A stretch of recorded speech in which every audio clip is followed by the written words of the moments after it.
Most awaited movie Devara. And మనం చూసాం trailer చాలా అంటే చాలా బాగుంది. బట్ ఇంకొక విషయానికి వస్తే డ్యూయల్ రోల్ అని మనకు తెలుసు, ఎందుకంటే ట్రైలర్లో చూసాము 2 లుక్కులు ఉన్నాయి. డ్యూయల్ రోల్ అని ప్రతి ఒక్కరు అంటున్నారు, మూవీ మేకర్స్ కూడా అంటున్నారు. బట్ తెలియని విషయం ఏంటంటే ఇటీవల ఒక న్యూస్ స్ప్రెడ్ అవుతుంది, ట్రిపుల్ రోల్ ఉంది ఎన్టీఆర్ గారిది అని.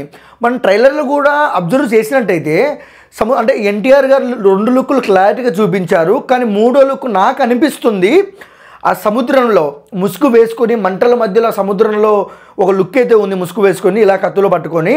ఆ లుక్కులో బహుశా ఎన్టీఆర్ గారేమో అని అంటున్నారు. బట్ త్రిబుల్ రోల్ ఉందని అయితే ఇంకా మూవీ మేకర్స్ నుంచి అయితే ఏమి ఇవ్వలేదు, చాలా గోప్యంగా పెట్టారని అయితే తెలుస్తుంది. ఇక్కడ మనం చూసుకున్నట్టయితే జైలు అవకాశాల్లో చూసాము త్రిబుల్ రోల్లో ఎంత అభినయము, ఎంత యాక్టింగు, ఎంత పవర్ఫుల్గా ఎన్టీఆర్ గారు చేశారో.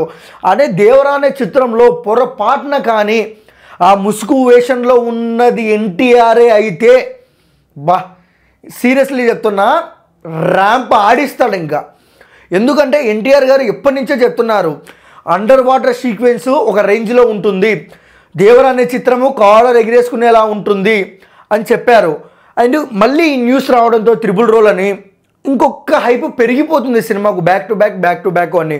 ఇక త్రిబుల్ రోల్లో ఒకవేళ ఉంటే ఎలా ఉంటుందో మీ అభిమానులు కామెంట్ సెక్షన్లో కామెంట్ చేయండి.